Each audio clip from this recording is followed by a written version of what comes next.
Right, so hi guys. I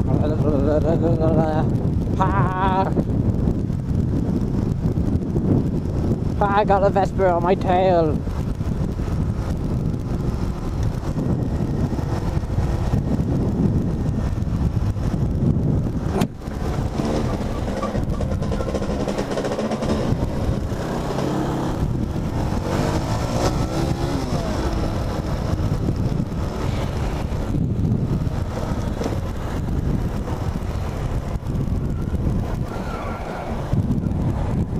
Ugh.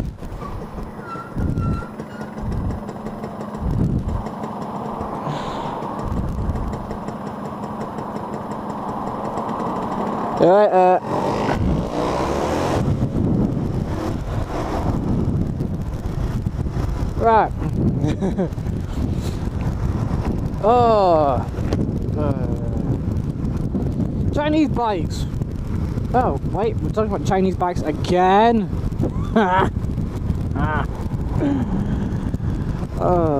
Actually, nah, well, it's funny how it's like, I've noticed quite a lot, it's like, Chinese bikes, they're not bad, they're just not great. The one thing that tends to the problem is, and this is back with both biker boys, Lex Moto, and I actually pulled up against a Chinese version of this GN once, and they both had the same amount of miles on the clock. And they both done like 7,000 kilometers, whatever it is, but they both struggle to fire up when cold. When the engine's cold, not when not when the air temperature's cold. Which is what Japanese bikes don't tend to have the problem with. I know some of the guys... right. I know this will struggle to fire up when it's cold, but only without the choke. Put the choke on, it fires up straight away. Pretty much there and thereabouts.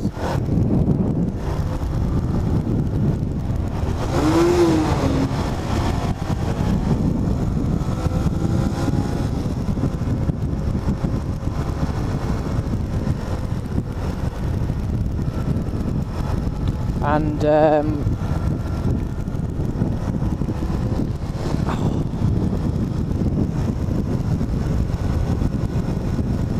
got on the back route, so you can avoid everything.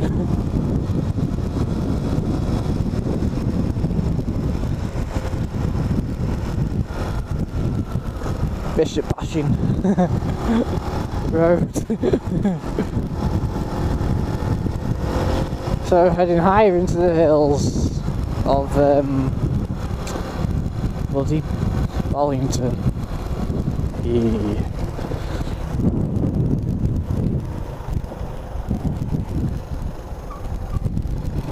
It's getting quite high now. This is like the more fun way back home, I think. A lot more fun and skill involved. That's why I'm coming this way, so.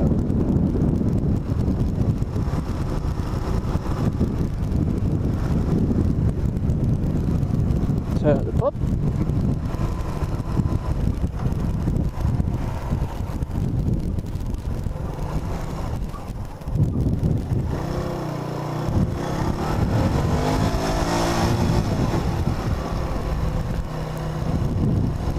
Yeah, so they both Chinese bikes tend to struggle to fire when cold, and this doesn't. But you might be thinking, well, hang on, your 250 doesn't fire when cold. It does. What I have noticed, and when a guy came to pick up my mum's Mitsubishi that we sold, he turns out that actually he fixes bikes all the time. He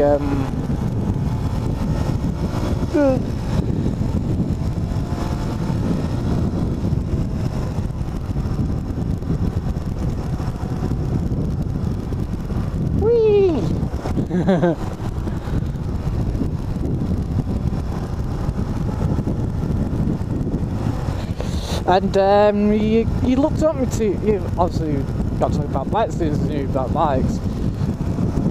And took a look at me, 125 and 250, and looked at 250 and said, look, it struggles to fight, you know, it struggles to fight you.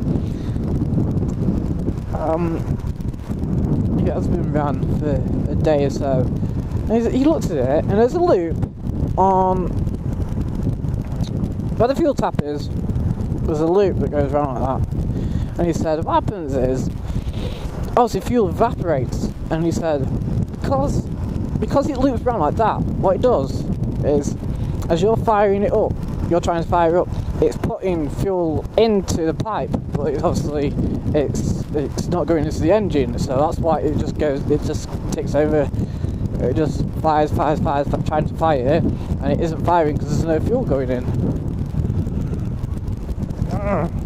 Oh, this motor is I might need to beat there.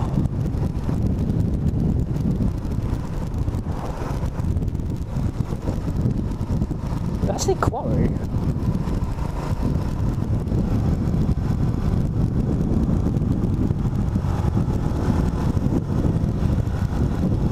So look, why me GM won't start.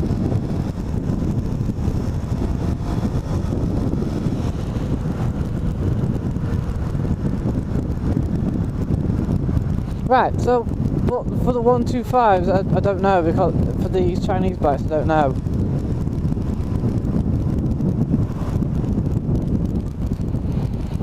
Walls will go up there.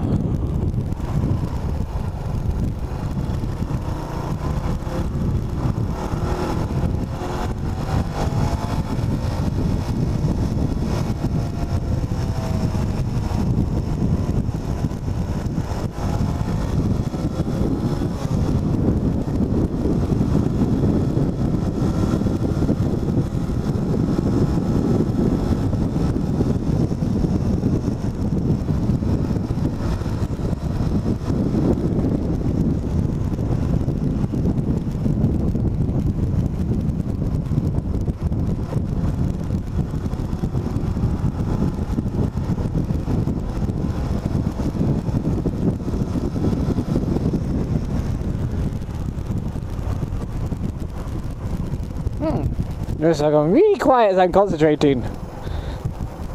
Whee!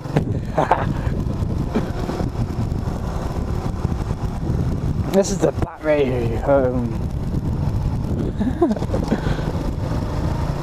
Legitimate route, honestly.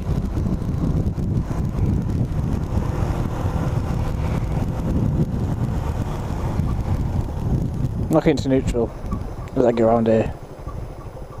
I know people going, hang on, you're supposed to use you. Well, if you hold your front brake, you'll do your discs in. Well, actually, I just keep pressing the brake like that. Okay, that's just get. Stop that. I'm just using the front. Oh, you can actually hear the scraping if you listen carefully. Oh.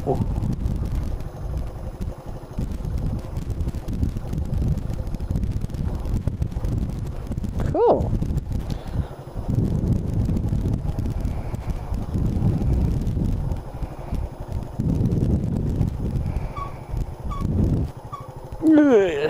Whee! We're at the bottom.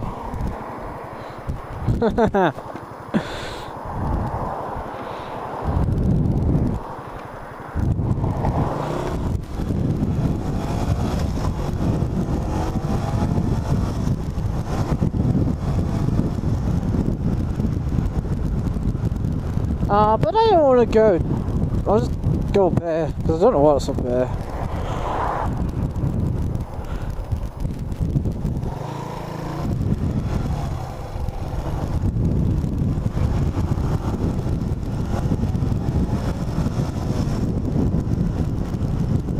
So what's going to take me 5 minutes now, taking me 10, I suppose.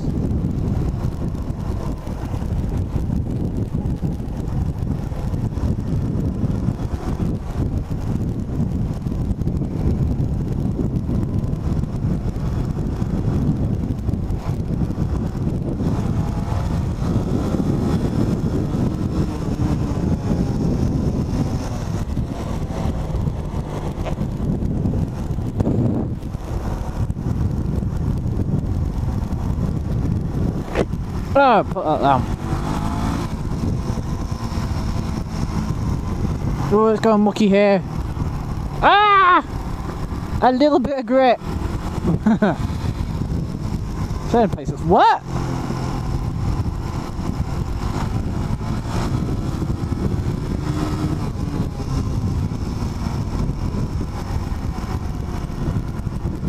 Oh no, leaves! I need a 4x4.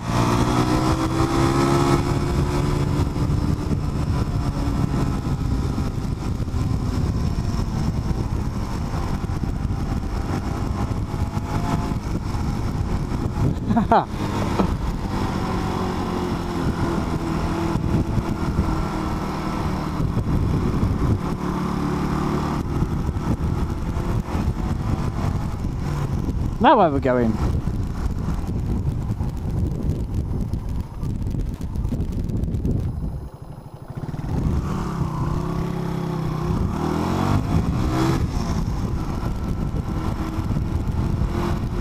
God, we're really on the middle of nowhere now. Let's take a look at the view. It might rain. Hello, cows. Mm.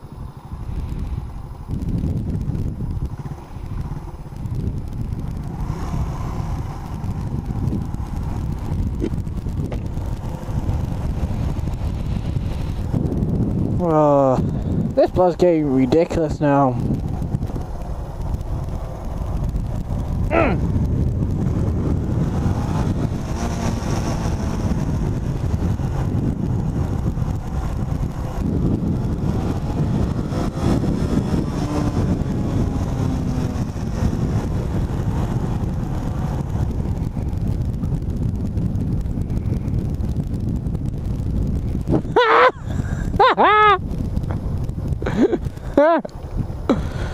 I kind of love and hate these country roads when it's dry like this.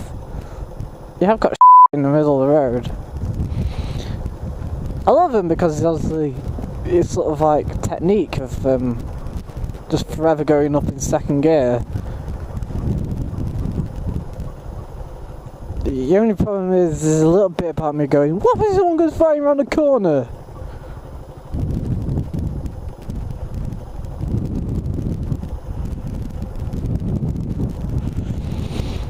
No.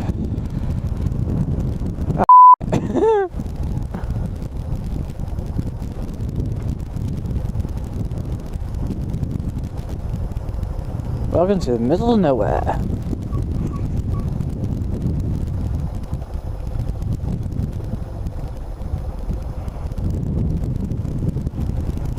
Let's see how fast I can go in neutral. 20. 5. Just to reiterate, wherever I've been, I've covered literally like half a mile, if that, like within going the normal way around that corner.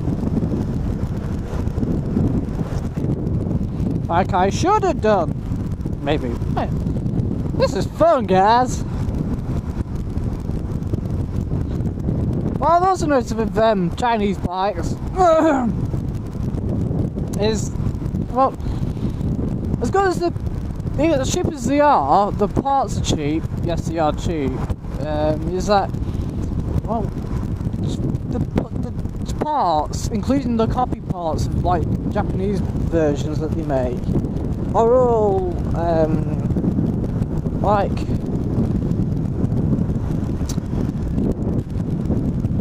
back boy or John was saying, it's that the chrome parts rust really easily, so you've got to forever like clean your bike. They rust differently compared to what they do on the Japanese ones. The Japanese ones tend to get surface rust, whereas the Chinese ones get actual rust through, you know, they actually rust through it.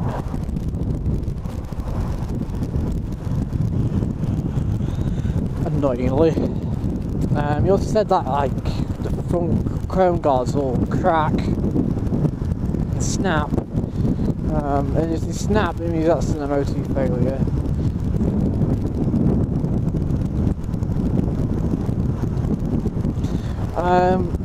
And as far as servicing is away, you can pretty much be servicing them even more than what you normally would have to.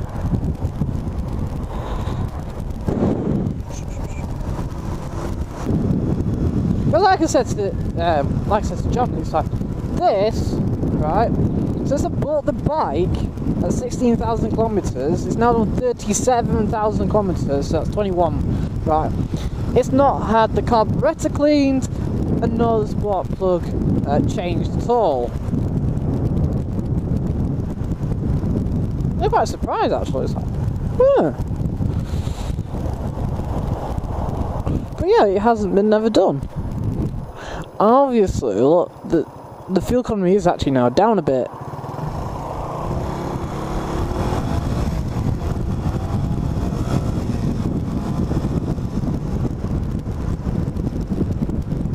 The fuel economy is going down, but that could be because I'm riding. I'm riding this a lot harder than I'm used to. Oh. Where's Kate? Might help with that a little.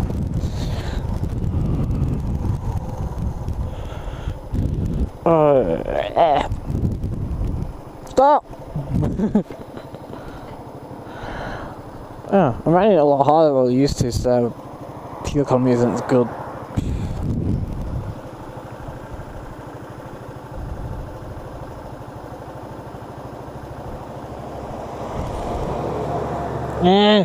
That broke.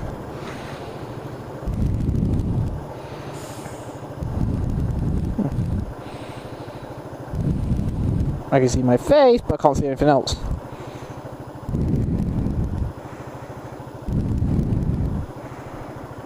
Oh well.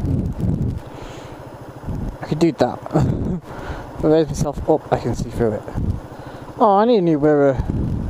Stupid Japanese parts. Don't ever work.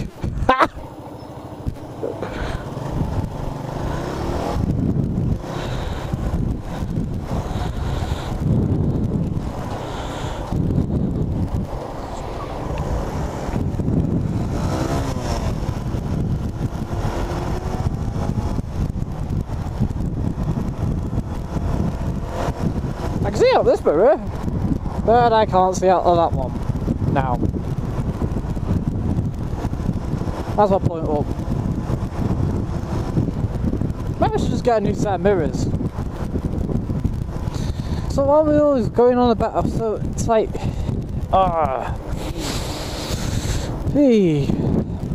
so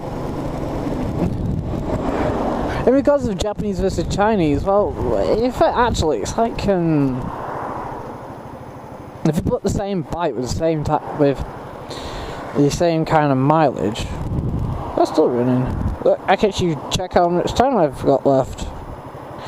I've been going for 15 minutes.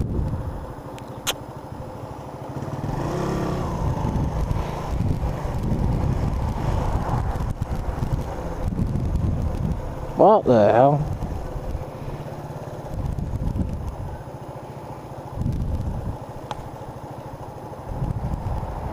Well, I can see. Maybe I should buy some new mirrors while I've got the money at the minute.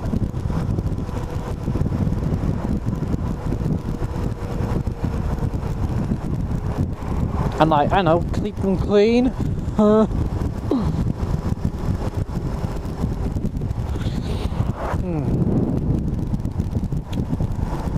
So anyway, while I'm losing track, yeah, like, I've noticed like the equivalent price of like something. Alright, instead, let's do mileage. It's like you can have something with like 10,000 miles on the clock for Chinese and it'd be like 300 quid, as Japanese it'd be 800 quid. Or you could get something like a Chinese bike with 5,000 miles on the clock, or a Japanese bike with 5,000 miles on the clock. But the Japanese one will cost, let's say like about £1,500, £1,700. whereas the Chinese one would be £700. But you'll get more problems with the Chinese one, and again, when it comes to the one with 10,000 miles on the car, the Chinese one will be working, whereas the Japanese one will.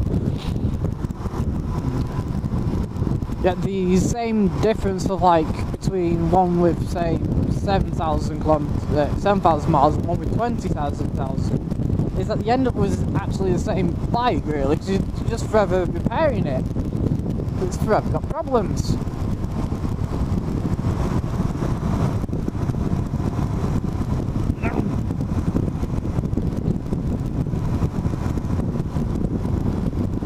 What I've noticed, like all the Chinese ones are, they have cheap parts, but then you can use the cheap parts of the Chinese on the Japanese bike.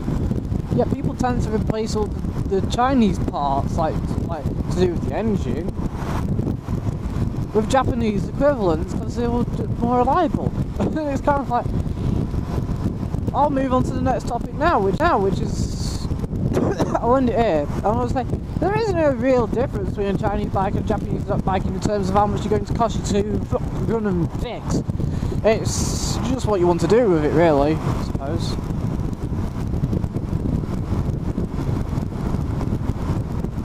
Come on, I'll see you guys later.